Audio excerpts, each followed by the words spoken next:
Magandang araw, Pilipinas. Kumusta na kayo? Ano man po ang mga ginagawa nyo sa oras na to, samahan nyo pa rin po ang inyong lingkod sa pagbibigay sa inyo ng mga opinion, mga kuro-kuro natin, at syempre ng mga issue, mga bumabalot sa mga issue ngayon. Alam ko nalilito na kayo. Nalilito na ang ating mga kababayan kung ano ba talaga yung totoo, ano ba talaga yung nagaganap sa ating bansa, samot-saring mga issue na nakakalito na sino ba yung tunay nating paniniwalaan, sino ba ang dapat na gumawa ng mga bagay-bagay. So, yan po. Nagsalita na po itong si Vice President Sara Duterte tungkol sa mga issue na ipinupukol sa kanya. O, ayan, nagsalita na ang ating Vice President. Ano pa ang inyong masasabi ngayon?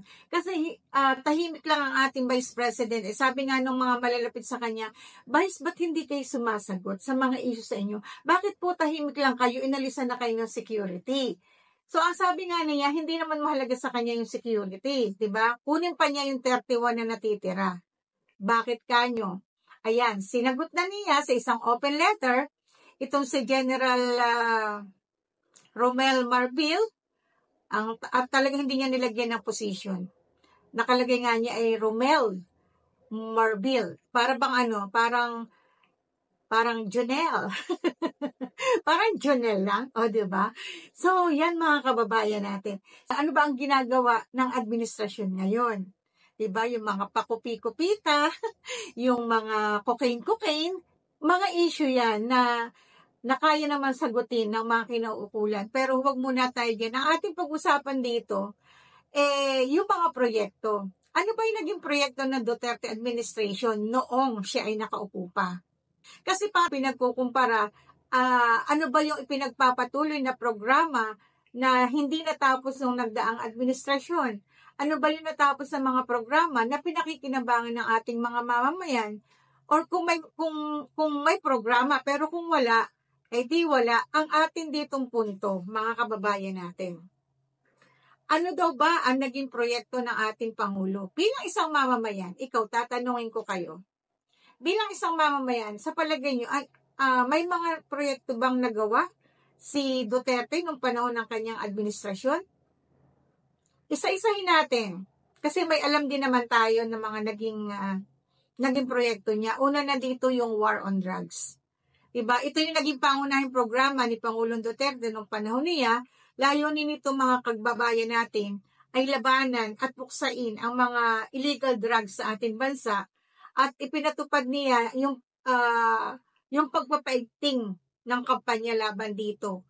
Laban sa mga drug pusher, laban sa mga drug user, at yung operasyon, walang tigil yan. Talagang operasyon dito, operasyon doon, na sinasagkaan naman ng mga labag sa karapatan-pantao. Kasi, di ba, naging kontrobersiya kaugnay yung patayan di umano extrajudicial. Kasi maraming namatay nung panahon ng ipinatutupad ito. Dahil sa dami ng mga operasyon nga, di ba? Sa dami ng mga operasyon, so maraming nalansan, maraming nakulong, maraming nagbago, maraming napapunta sa mga rehabilitation center. At ang ating mga anak, ang ating mga mamamayan ay maluwag na nakakapagpamasyal kahit gabi sa lansangan dahil hindi na sila natatakot na may panganib na may mangyayari sa kanila.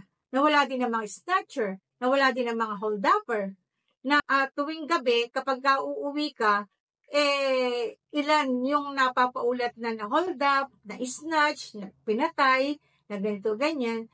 Pero nung panahon niya, nalimitahan itong mga ganito. 'Di ba?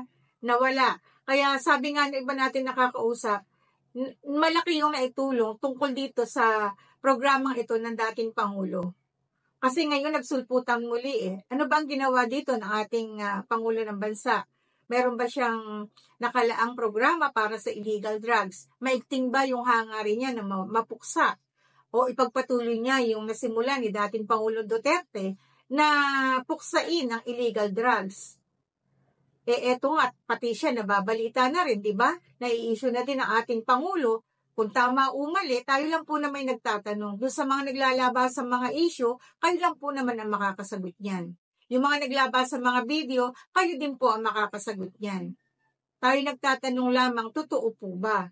Kasi kung totoo yan, hindi naman gawain niya ng isang pangulo, di ba? At kung hindi naman totoo, isa yung paninira sa inyong administrasyon na dapat ay sumpuin nyo kung sino man nagpakalat nito. Kasi kung totoo yan, napakalaking sampal po niyan sa administrasyon ngayon dahil kayo mismong pangulo ay gumagamit itong cocaine. Na alam naman natin na ito'y isang uri ng illegal drugs. O di ba? So yan, isa yan sa dapat yung sagutin. And then yung karugtong na ginagawa nyo dito sa kampanya ng illegal drugs ng ating dating Pangulong Duterte. O pangalawa, ano ba yung sa programa ng ating dating Pangulo? Yung build, build, build. Ano ang layunin nito, mga kababayan natin?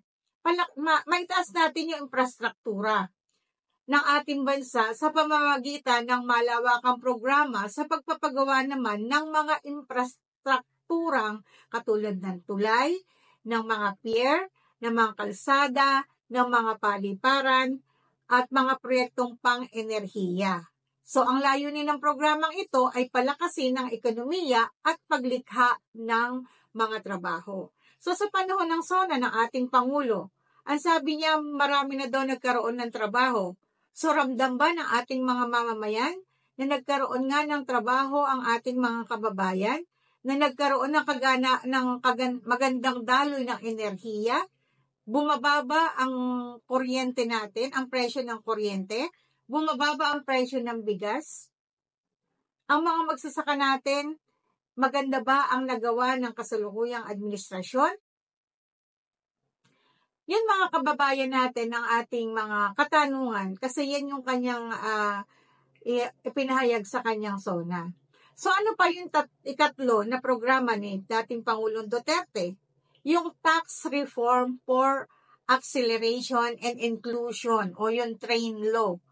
Isinulong ito ni Duterte, yung Train Law, upang simulan yung malawakang reforma ng sistema ng buwis naman sa Pilipinas. So, ang layunin nito ay bawasan, yan mga kababayan natin, bawasan ang buwis ng mga manggagawa at taasan naman ang buwis sa mga produktong hindi pangangailangan upang pondohan ang mga proyekto naman ng pamahalaan. 'Di ba? So, ito yung pangatlo na naging prioridad sa mga proyekto ng dating Pangulo. So, gusto niyang bawasan kasi o mabawasan yung tax na para sa mga manggagawa. So, ano yung number 4? Pantawid Pamilyang Pilipino Program. Yung 4Ps na sinasabi. Isa ito sa mga programa ng ating Pangulo. Pero ito'y, alam mo, hindi masyadong sampalataya ako dito eh. Alam niyo kung bakit? Kasi parang ginawang palabigasan lang ito ng ating mga kababayan na miyembro nito dahil sa hindi naman nila ito ibinibigay sa kanilang mga anak. Alam niyo kung anong ginagawa? Ay ito'y ipinapang-inumbaga. Yung iba naman ipinangsusugal. Pero, ang layunin nito, kaya ito'y isa sa mga programa ng ating Pangulo para naman suportahan ng pamahalaan na nagbibigay ng pinansyal na tulong sa mga mahihirap ang programang ito ng 4Ps. Ito ay layunin naman na mapabuti ang kalagayan ng mga pamilyang nasa mababang antas ng ating lipunan. Yung bang napakaraming anak na hindi naman nakakapagpaaral, so tinutulungan ng 4Ps. Yung mga mararaming anak na hindi na halos nila maintindihan kung paano paliliguan. Di ba may mga ganyan? Kasi minsan, ang ating mga kababayan, sinisisi ang ating gobyerno dahil sa wala daw binibigay na trabaho sa kanila. Sila naman trabaho ng trabaho kung paano magkakaanak.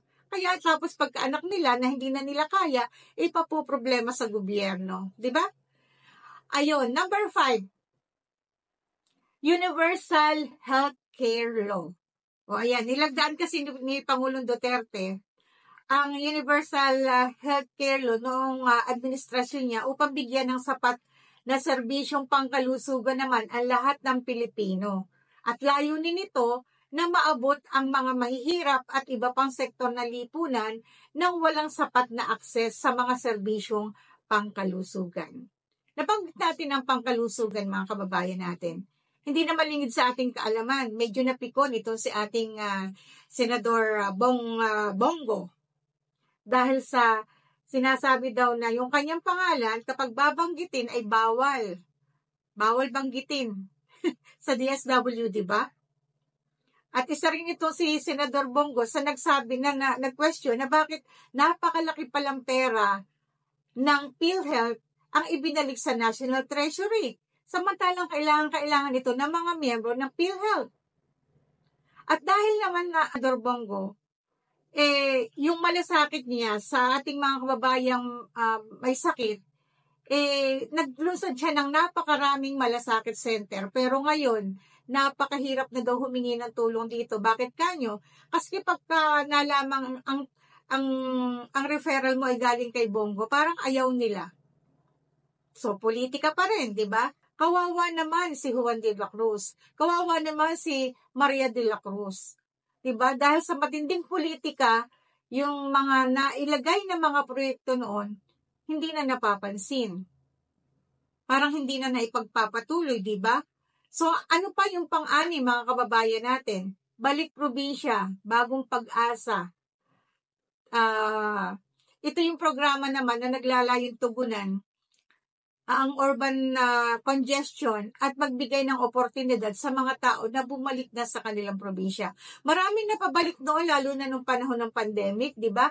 Kasi kaysa nga naman dito magsumiksik sa Metro Manila na wala naman trabaho, bakit hindi sila magtanim dun sa mga nakatiwangwang na lupain sa kanilang mga probinsya? Dun bumalik at dun mamuhay ng payapa. Dito sa probinsya, dito sa Metro Manila, napakagulo ng buhay. Tapos mamamali mo sila, magnanakaw sila, 'di ba? So kaya yan ay binuksan ng ating dating pangulo yung Balik Probinsya program.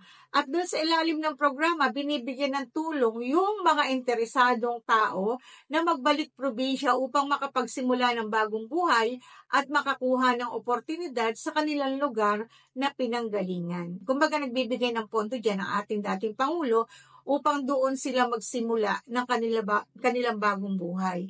Maraming mga taga-ibang probinsya na naibalik sa kanilang mga probinsya. Na ngayon naman, magaganda na ang buhay nila yun. So, bakit nga ba yung ating mga kababayan dito sa Metro Manila na taga-ibang probinsya naman, hindi magsibalik dun sa kanilang mga probinsya, no?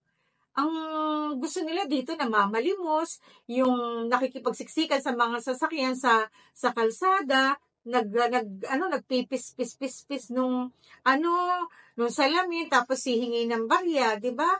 Kung sa bagay, sinasabi nga nila na mas malaki pa kinikita nila kaysa sa mga ordinaryong mga trabahante or mga empleyado ng pamahalaan. May nakausap nga tayo dyan na pulubi. Sabi natin, magkano kinikita nyo? Nasa 600 daw. Yun ay parang parang kumbaga sa yung net na. May nakausap din tayo sa may recto. No? Minsan kasi nakikipag-usap din tayo sa mga taong grasa. May isang tatay kasi, naikwento ko lang ha, may isang tatay kasi yan na sa may recto na may daladalang mga karton. Sabi ko, tatay, aanhin nyo yan. Sabi niya, dito ako tutulog. Sabi ko, ba't hindi po kayo umuwi sa inyong bahay? Malayo daw ang bahay nila, nasa Bulacan.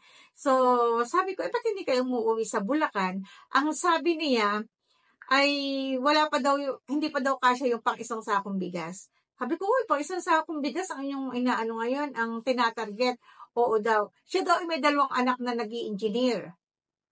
Tapos, ang bahay daw niya ay patapos na. So, ang kailangan na lang daw niya yung isang sakong bigas. Ibig sabihin, sabi ko, saan galing yung pinagpagawa niyo ng bahay? Sa pamamalimos daw. Sabi ko, ba't yung pala naman okay na ang buhay ninyo? Ang anak niyo nag-aaral na, ba't hindi pa kayo tumigil? Nakalakhan na niya. Parang hindi na daw siya masaya nang hindi siya namamalimos. So, ibig sabihin lamang, malaki bang kinikita talaga ng mga namamalimos, diba? So, nabanggit ko lang yan mga kababayan, pero ang pinag-uusapan natin dito ay yung ano ba yung trabaho versus trabaho o proyekto versus proyekto nung nakarang administrasyon sa kasalukuyang administrasyon. So, kayo na may mga mata, kayo na may mga pandinig, may mga pakiramdam naman kayo. Alin ba yung mas maayos na administrasyon? Wag na nating puntahan yung mga nakaraang pang administrasyon. Yun na lang nakaraan. Alin ngayon yung maayos na administrasyon? Alin yung tahimik na administrasyon? Yung hindi nagugulo sa Malacanang? Alin? Yung ngayon ba o yung nakaraan? Nagtatanong lang naman tayo mga kababayan natin, no?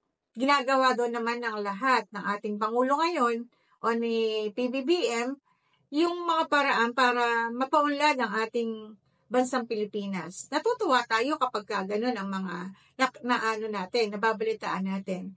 Pero, ang hindi lang natin maintindihan, bakit ba hindi tumitigil yung sinasabi na mga kontrobersya na kesyo hindi naman talaga siya namamalakad dahil yung kanyang asawa. So, totoo ba yun? Tapos totoo din ba yung mga balita na hindi naman talaga siya nanalo nung nakarang eleksyon? Kasi 24,000 lang ba yung naboto sa kanya? So, dinaya lang daw. Ayon dito kay Attorney Glenn Chong. At ito naman si Attorney Trixie Angeles, talaga namang marami na din siyang ibinunyag at inamin nung panahon ng kanyang panunungkulan. Itong kasalukuyang administrasyon. Kasi madaming si PBBM madami siya dating mga pinagkakatiwalaan pero unti-unti na alis dahil sa inalis. Dahil daw sa magulo sa Malacanang. So yun ang nakakarating sa atin. Ngayon naman ang ating tinalakay kasi may mga katanungan kasi ang ating mga kabayan, may mga nagchat-chat din sa atin. Na sabi nila, alin ba talaga ang magandang administrasyon? Yung ngayon ba? O yung nagdaang administrasyon?